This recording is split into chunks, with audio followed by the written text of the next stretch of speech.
Okay, now, you ask me the questions, I'll answer them. Alright, one sec.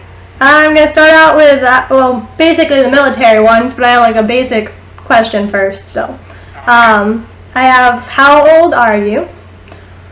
I am 83. I will be 84 this December.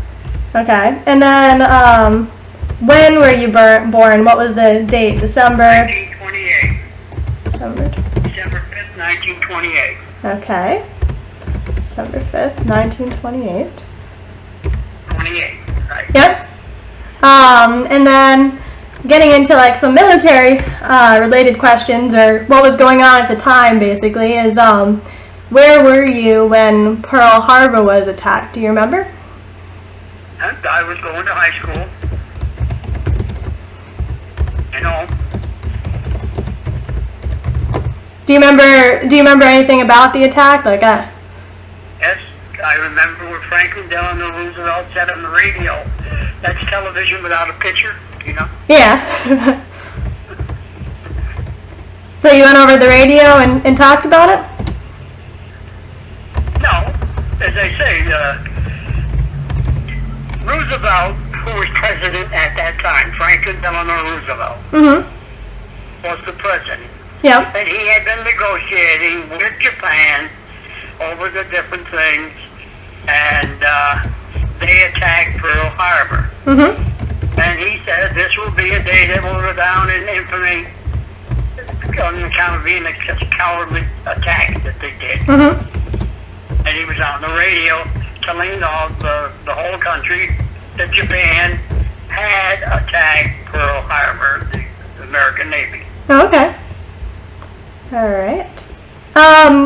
Was the war called World War II back then, or if not, what was it called? It was called World War II when we started. Oh, okay, I didn't know. They had to go to Congress and establish the factors and declared it as World War II because in 1917 we'd already had World War I. And then when that was over, they rebuilt Europe and so on and so forth.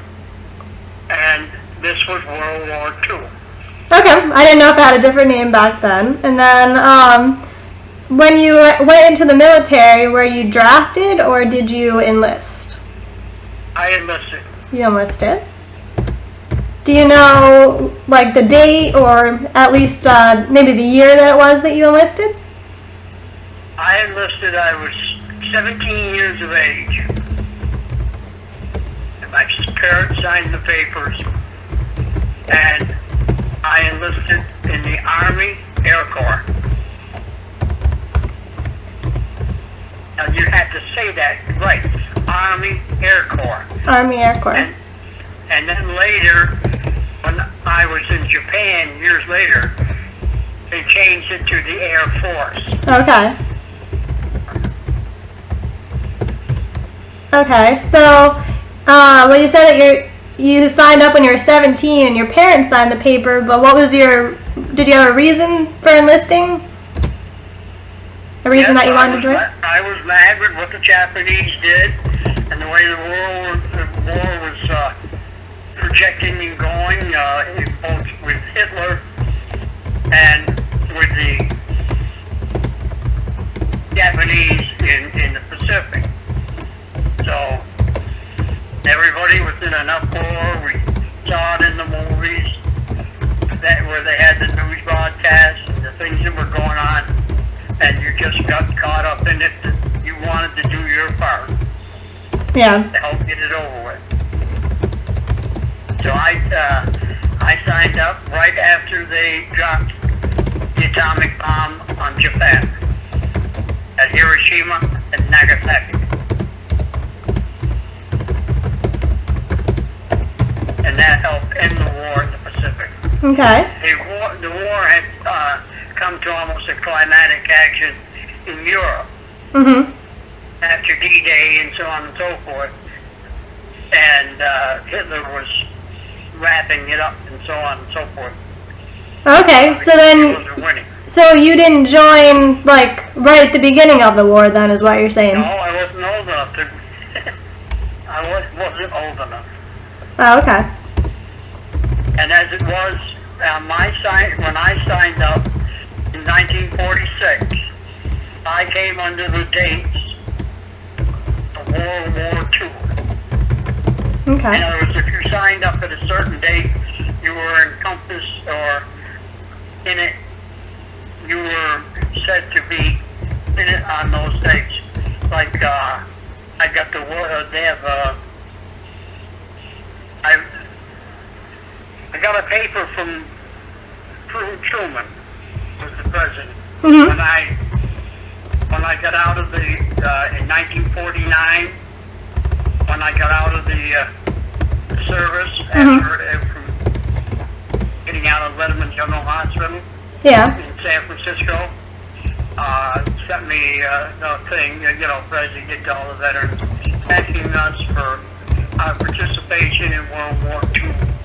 And on the discharge papers, I had the thing where it was, I was supposed to get the big World War II victory medal. Mhm. And they have ribbons and they have medals.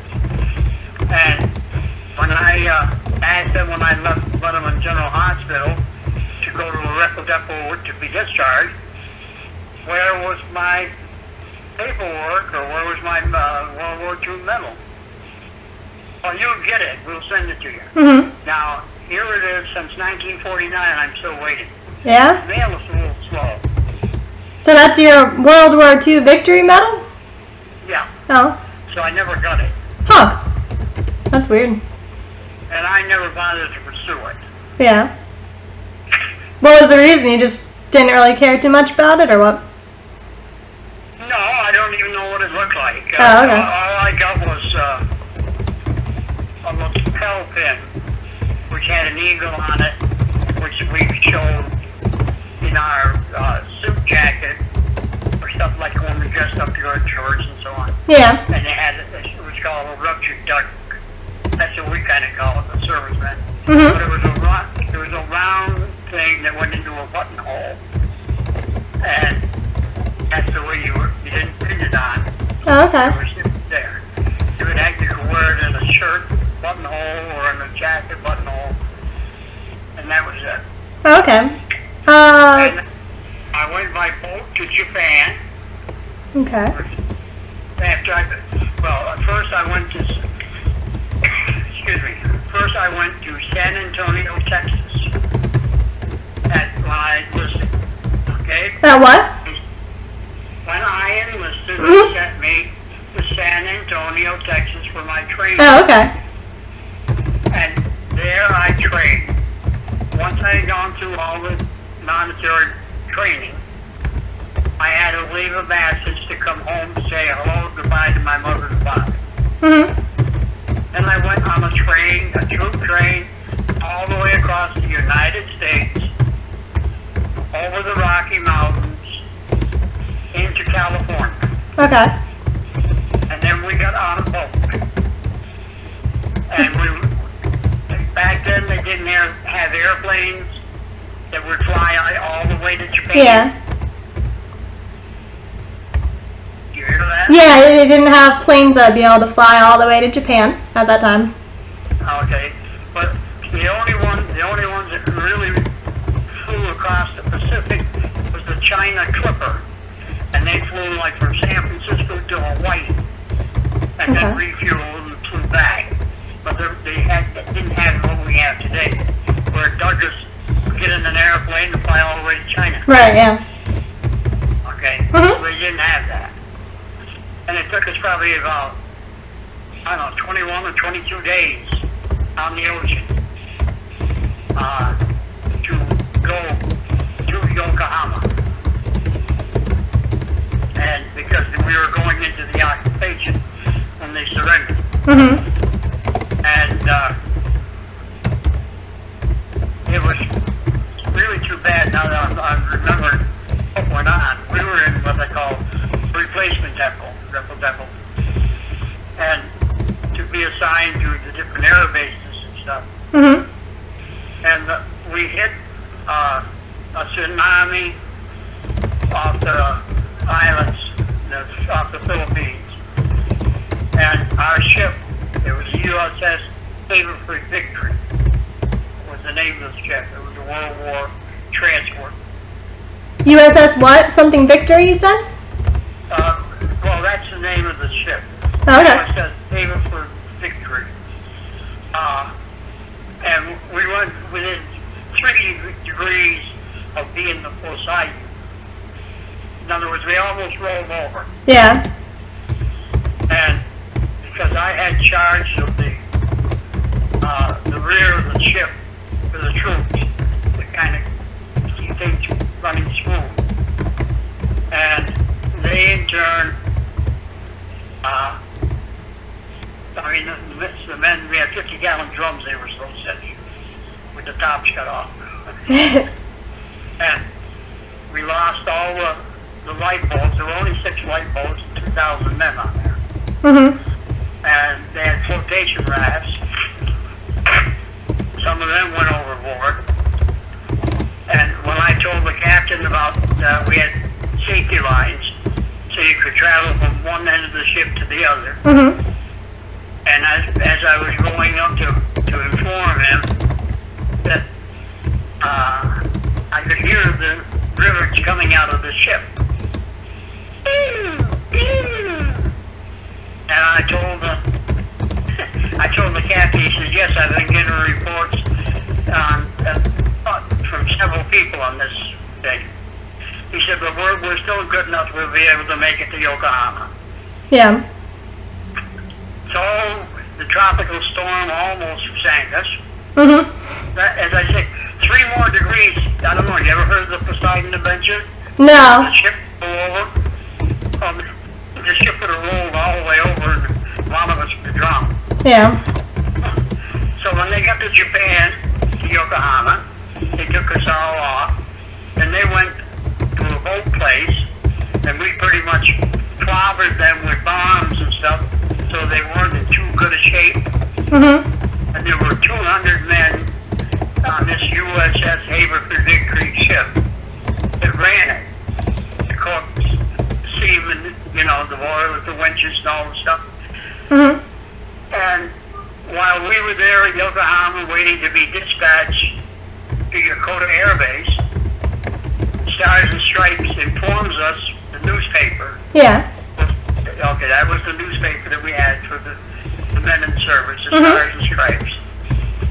And USS Haverford Victory hit another storm off the Solomon Islands, and they broke in 2, and all 200 aboard were killed.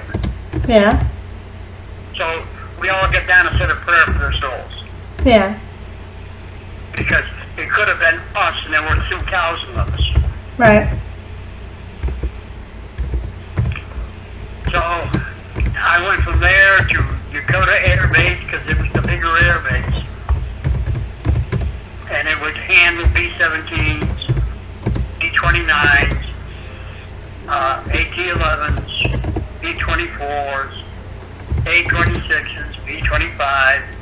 They would handle the bigger airplanes. Okay. Right around us, there were 3 air bases. One was Tachikawa, the other was Johnson, and ours was in the middle of Yokota.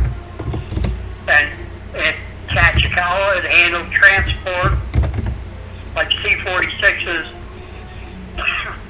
The 82nd Airborne used the jump training and ship cargo. Johnson handled the fighter planes, Okay. and we handled the more, in-depth aircraft. Like I said, 70s, B-29 was the one that dropped the bomb on Hiroshima and Nagasaki. Okay. So they handled most of the higher echelon armament. Mhm. And we couldn't go into Hiroshima or Nagasaki. Mhm. We had to stay away from it. It was still very hot. We're talking atomic radiation. Yeah. And we weren't able to get into it, to even go near it, city, either very devastating to see it. Yeah. Because the atomic bomb did not hit the ground and explode. You understand what I'm saying? No, what, if it didn't hit the ground and explode, what did it do? Well, most of the bombs that were made were dropped from airplanes, and when they hit the ground, then they exploded. Mm-hmm.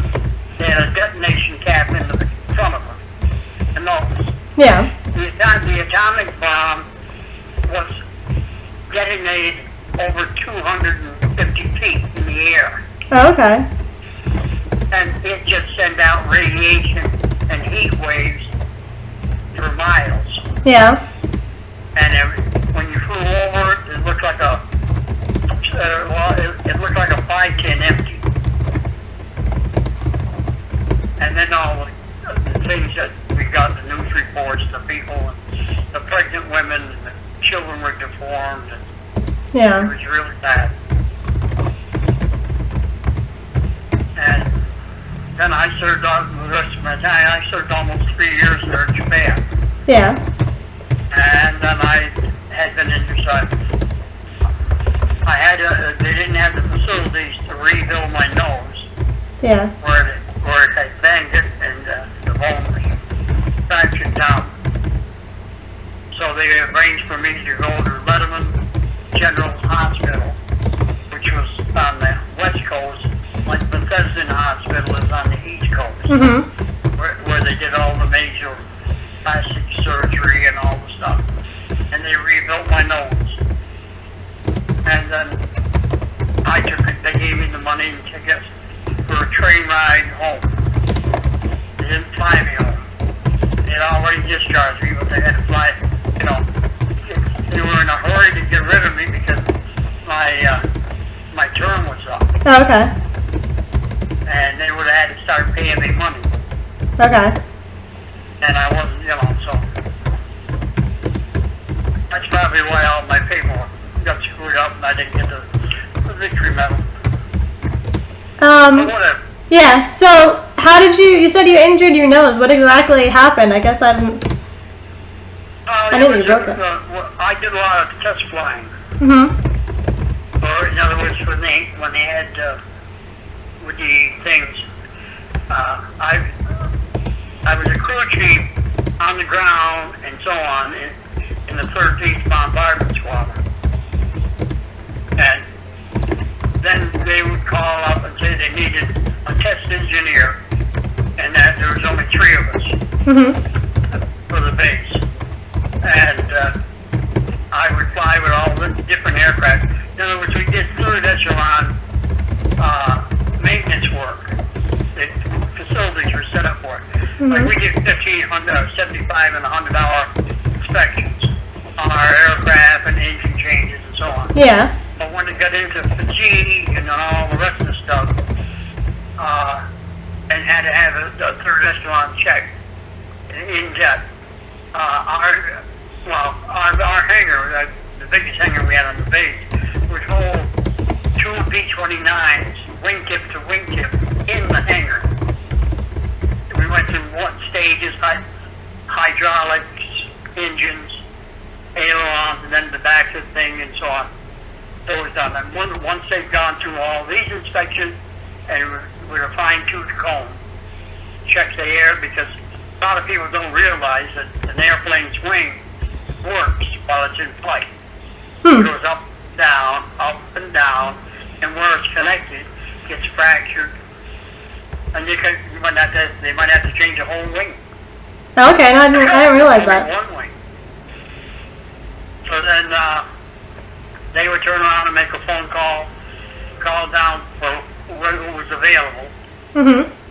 and my name came up pretty much at the time as far as flying the B-17s and 29s, the B-24 Liberators, the bigger aircraft. Mm-hmm. So I would drive up and test a pilot and myself. We would turn around, take it down off the tarmac, and power check it, do the different things, bring it back, put the crawling back down it. We were checking for basic leaks because we didn't want to catch fire in the air. Right. Then we turn around, they put the cowlings on it, on whatever aircraft that we brought back. Then we turn around and taxi it out. And then we had a checklist that we went through. And I would, we had dual controls in like an A26 and a V25. Yeah. And the 70s and the 29s. There would be dual control. And I had certain things that I had to do, like paralleling the generators and all this other stuff while we were in flight. And checking the water feeds. We did use water. Oh, okay. That was shot into the fuel and atomized to give us more speed for fighting purposes.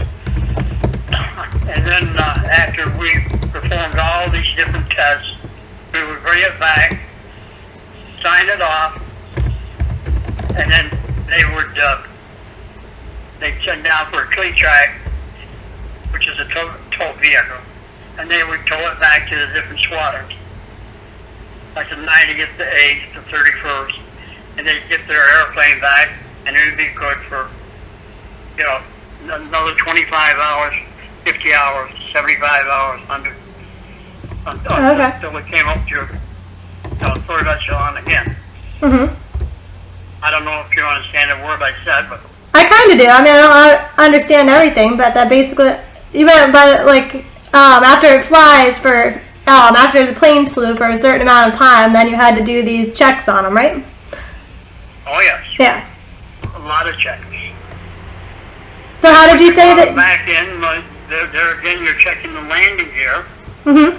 to make sure it's going to stay up. In other words, so that you don't crash into the runway. Yeah. Well, we ran into that. That's where the nose comes in. Oh, okay. The pinwheel into the garbage dump. What did you say? Did a pinwheel and something? Well, when we landed, there was a third flight that week. Mhm. And the nose, the main gear on the right side collapsed. Yeah. And when it collapsed, we only had a nose gear and a left gear. And you can't roll an airplane on just two. Yeah.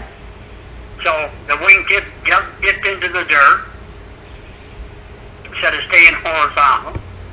And when they did a pinwheel, where it took us up, spun us around and around about 3 or 4 times, I think it was, maybe a bit more. And we ended up in off the runway, and we didn't catch fire. We were lucky. And then the flight surgeon came over, and he gave us a quick check down to see how we were, and so on. And Mhm. it smacked the bones in the nose and Oh, okay. stuff, pushed it. So then I turned around and said, well, what are we going to do? He says, you and Paul are going to get into another plane and go upstairs for an hour. Hmm. So they drove us over to one of the squadrons. They had one warmed up for us, because you have to pre-flight an aircraft to make sure everything's right with your engine stuff. Yeah. And we turned around and climbed the side. It was an A26. Climbed up the side, got into the cockpit, turned around, took it out, we flew around. It's just so it's like falling off a horse. Mhm. They don't want you to lose your nerve, Oh, okay. because you wouldn't want to do any test flights if you lost the Right. nerve. So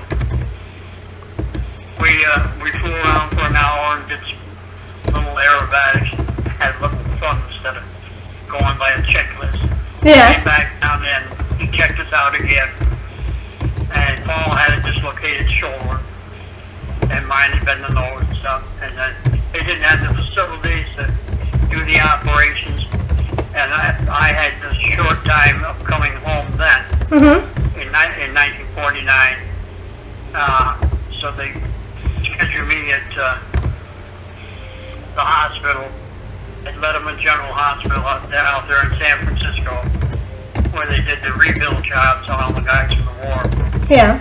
And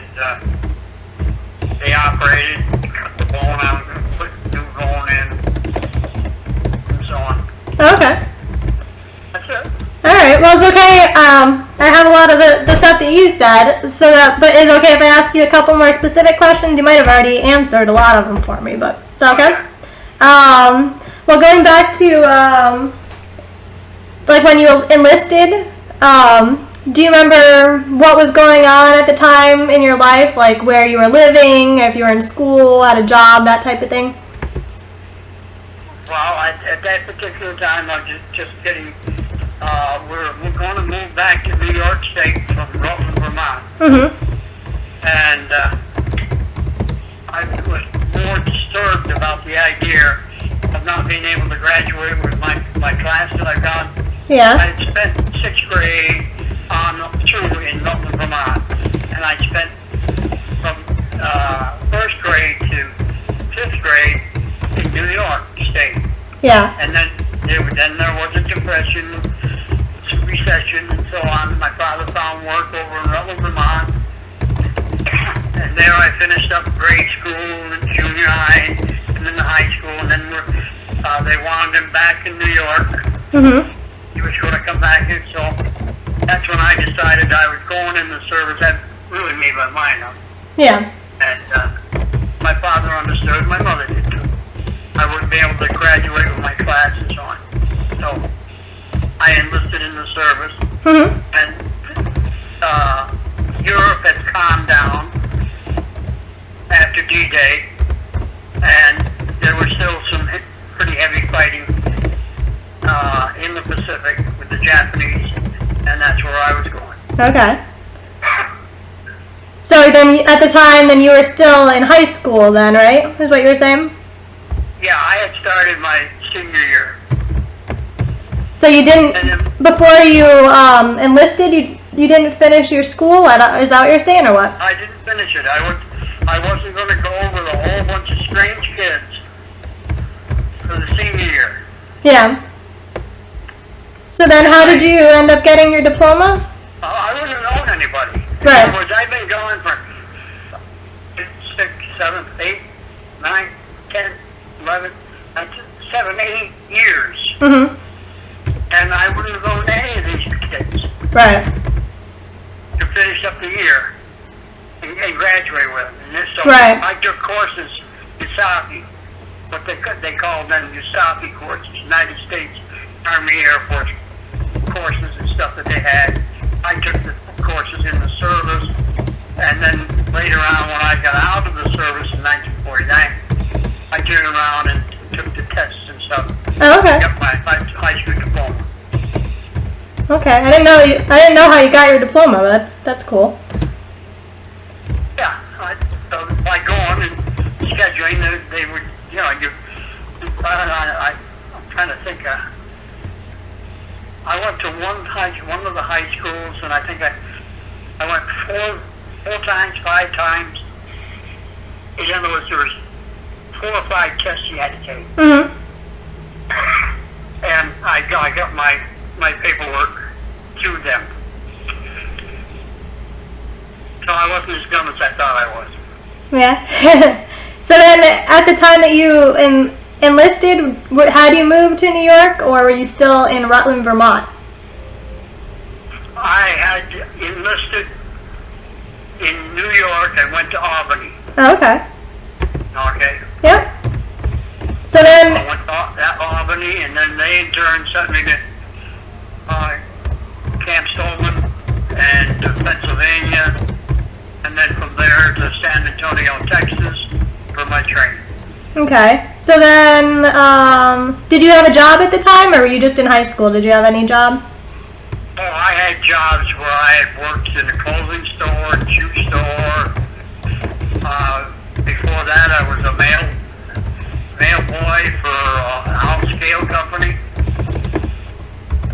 That was kind of neat, and that's while I was going in my sophomore junior year.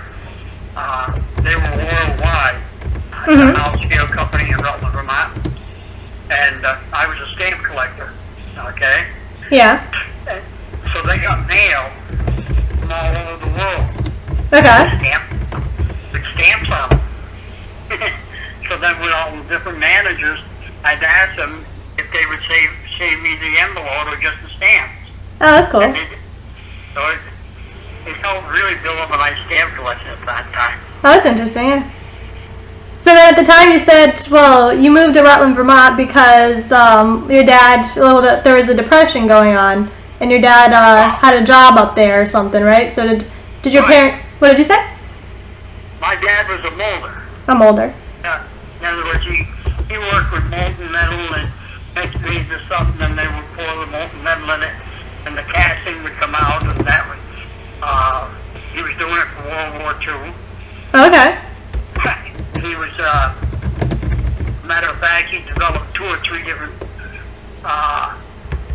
ways of doing it to save the casting, where they sent people in to find out how the hell he was doing it.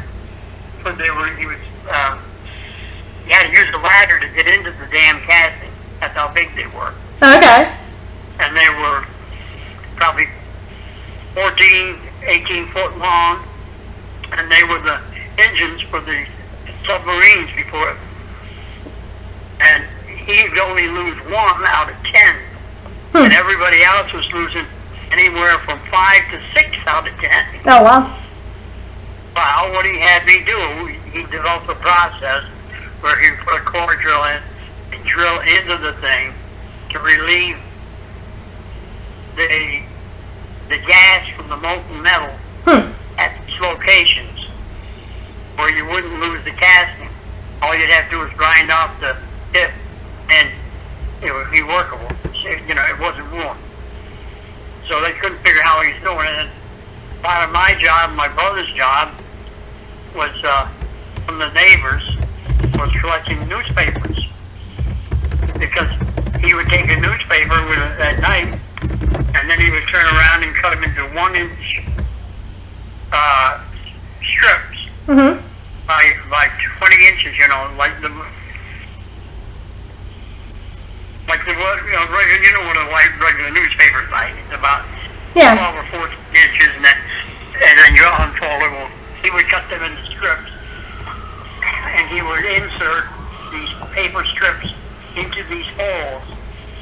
And then when the molten metal got down to that, instead of creating a gas block to stop the molten metal and burn the casting, it would ignite it, and the flames would out-dissipate the gas. Oh, okay. Like shooting it out, Mm-hmm. So did your mom work or just your dad? After the war was over, what actually came back while I was over in Japan. Mm-hmm. The Sandy Hill, where my father worked in New York, wanted him back, because they made heavy equipment for paper mills. Oh, okay. And he was a specialist in a lot of that stuff, so they wanted him back for that. Okay. Did your mom work or did just your dad? My mom worked different things over different years. She did seamstress work and worked in a McMullen Levers factory where they made dresses, the better dresses for children and everything else. Mm-hmm. And that was something that was passed down through the family because my Aunt Dora and my Aunt Rita went down to New York City, and they had been doing it up in Vermont, because that's where they lived, up around St. Albans. Mm-hmm. And rather than Rita going to an orphanage after the grandmother died, my aunt said that they didn't have any children, she would raise her. Yeah. And so when she went down to New York, she got a job at Saks Fifth Avenue. Oh. And she did a lot of their alterations and fittings and stuff like that. Ah. And my Aunt Rita worked there too. So they were good at what they did. Yeah, sounds like it. Let's see. Well, when you joined up, when you enlisted, did you have like a physical, or were there like any requirements that you needed to meet in order to join? Oh yes. When you join up, you have all kinds of things they do to you. Check you out to see if you're all right. My flat feet didn't bother them; they were taking on that. The Navy wouldn't take me because I was colorblind. Oh, okay. Because I can't read the little flag. Oh, Or if you're in a situation on a boat and they might tell you no, maintain radio silence, but they won't do it over the radio, right. then they raise the pinafore things with flags and you read them. Yeah. Well, the red one would look like a green one and the green one would look like a red one to me. That makes sense then, yeah. But the guy from I laughed because when I checked with the guy from the Army Air Force, I said, the Navy won't take me because I'm colorblind. What are your options on it? I knew this from high school. And when I took art classes, and he turned around and said, we'd be glad to have you. I said, what do you mean? He said, because you can look through camouflage where other people can't. Oh, okay. Because it don't blend. Right. In other words, see a color differential. Oh, I joined the Air Force. That makes sense, yeah. So then, you guys did have a physical type thing, you said? That you had... We always had constant physicals for flying because when you're on flying status, you've got to be 10% checked out more than somebody else. Mm-hmm. And I maintained flying status all the time I was over there. Alright, So it gives you more money. In other words, when you're out of the back then, World War II, if you were out of the United States, let's say you made $100 a month, you turn around and they would turn around and you get 20% more. Okay? Alright. Then they would turn around when you're on flying status, you got 50% of hazardous duty, so that would turn around and add $60 for the 120, so it would give you $200. So you made money as you progress. I don't know what they do now, but I know that's what was going on when I was there. Yeah, that doesn't sound like very much money, like now. It's funny. Even when I was in there in 1945, well, 46, a lot of them had got out of World War II. They wanted out, they wanted home, and they'd had enough. And they were still alive. And the TO&E was open, but there was nobody to replace them. So they took sergeants that had been in and so on and so forth and gave them field commissions of second lieutenant, first lieutenant. We had pilots and one like that. I sold in a B-25, which is a twin-engine bomber. So you never know what you're going to end up with. Yeah. So then did you have anything that you like really remembered from enlisting? Like them, did they swear you in or like anything, interesting kind of? Well, I learned that when I took the survival training there in Texas, the iguanas were funny looking, but they didn't taste too good. No? No, because that's what you had to survive on. Right. It's like a desert rat. An iguana is. It's a lizard. And there were a lot of the lizards there, and you would chase one down, catch it, because they can't run very fast. They get such short legs. And then once you caught it, you would cut their head off. And then you would eviscerate them, and then you would turn around and strip them into strips. Peel their outer skin off, and then take the skins and you put them on a cactus, on the spikes on a cactus or on the sand. Yeah. And it would cook them. Doesn't sound very good. And then it would become like hardtack, and that's what you lived on. You had a beeper in case you were really into trouble. Right. Yeah. And somebody would come out and recon you and bring you back. But luckily I didn't need one when I was there. That's good. I found out that they were very rancid, acidy type animals. But they kept you alive. And then you learn to cut into a cactus and drink the cactus juice. Yeah. For your water supply. That's I remember interesting. that. Okay. So then, do you remember it all? I don't know. I've seen pictures, and Mitch had it for, I don't know, did they do it back then where, like, you had to swear in and, like, put your hand up and things or whatever, like, when you're enlisting, or no? Oh yeah, whenever you go on the service, you have to go through a certain procedure, and you take an oath of allegiance to Yeah. the United States of America against all enemies, foreign and domestic, and so on. Mm-hmm. Oh yeah, you go through that. Matter of fact, a lot of times you go through it 2 or 3 times. Oh, really? Oh, Different places where you're at right. will have you go through it. Okay. Just in case they miss you. When you gonna read a whole book about this? You gonna write a whole book about this? No, I just had some specific questions or whatever, but I'm sure you answered a lot of them, but I was just trying to go through and get some answers for it. So then you did have training, and so what bases did you say that you went to exactly for training?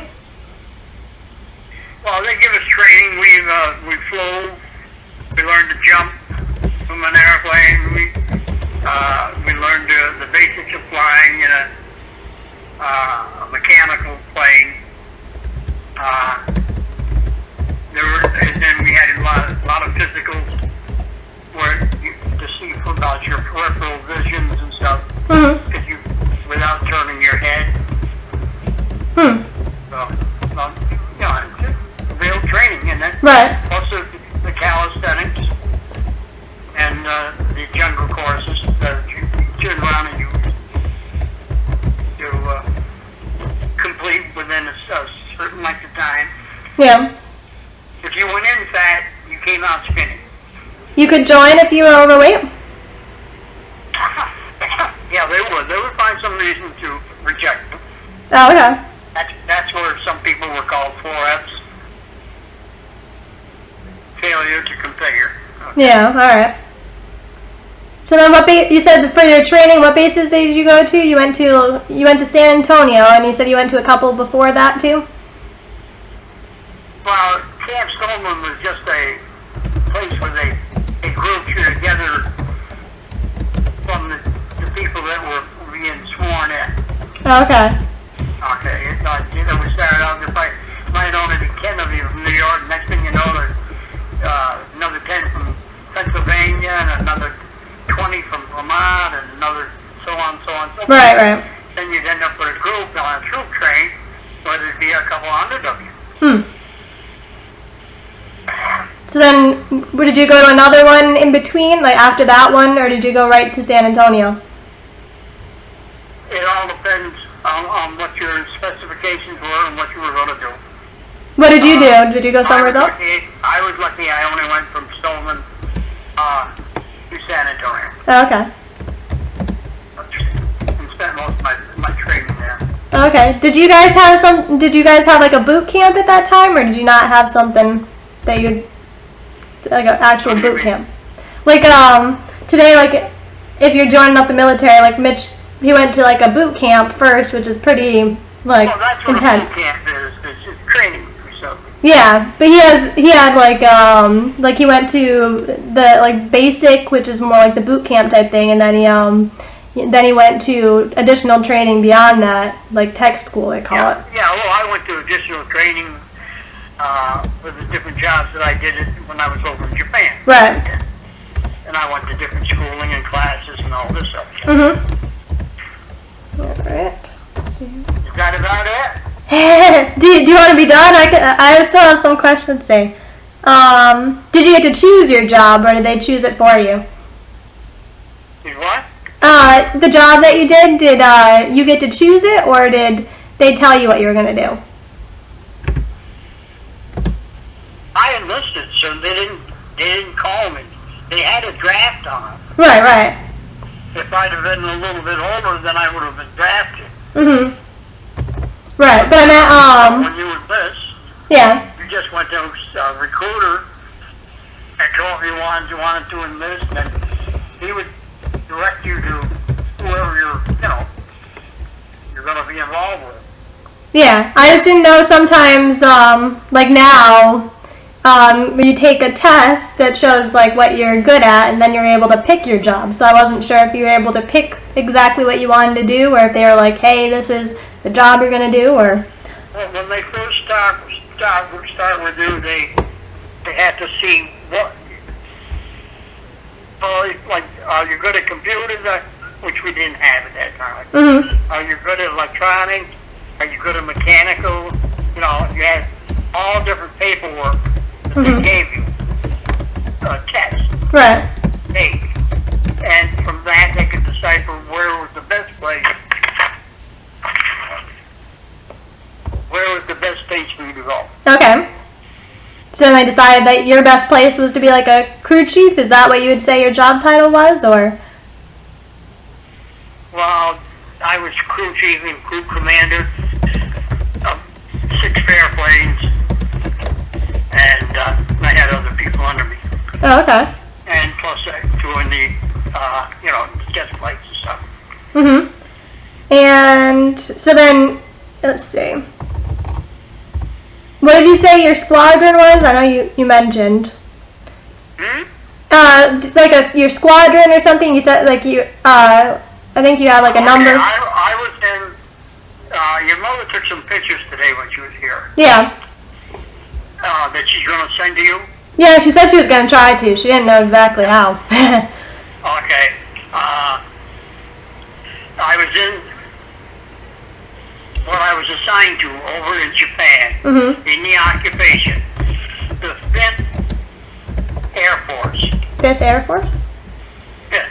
5. Number 5. Yeah. 5th Air Force. Okay. Okay. My flying squadron that I was involved in, Oscar was our chief. He's a skeleton. No, that was our logo Oh, okay. on our airplane. Okay. I was in the 13th Bombardment Squadron. Oh, okay. And that had come all the way up from Pearl Harbor all the way to Japan fighting the war. Okay. So what was your rank? Did you have a rank in this when you were in? Yeah, I was a sergeant. You're a sergeant? And I had temporary duty as a warrant officer. But I was still only a sergeant. Oh, okay. So when you went in immediately, were you a sergeant, or is that something that like you worked up to? Well, unless you go to OCS, Officers Candidate School or whatever, Yeah. you started out as a private, then a BFC, then a corporal, then a sergeant, Oh, okay. then a second sergeant, a first sergeant, and so on, you know. Okay, well it's different, like compared to Mitch who's in the Air Force, they have like different, like they have like senior airman and stuff, so it's a bit different. Yeah, well they've got all kinds of different nomenclature now Yeah, to make it sound impressive. yeah. And they do the same thing in the Navy and the rest of them. Yeah. You let me know if there's any time, like I said I can split it up because there is a lot of questions, but just let me I know. think we better have another session then. Yeah, can I ask you one more, and then I guess tomorrow maybe, or whenever you're available, I can ask you some more? Yeah, Is that okay? Can you hear me? I don't think we've got anything planned for tomorrow. That's Oh, okay. Is it okay if I ask you one more question, and then I guess I'll try again tomorrow or something? Oh, okay. My question was, like, what were your feelings about leaving for, like, training and war? Were you scared at all? Like, what was it like saying goodbye to your family, basically?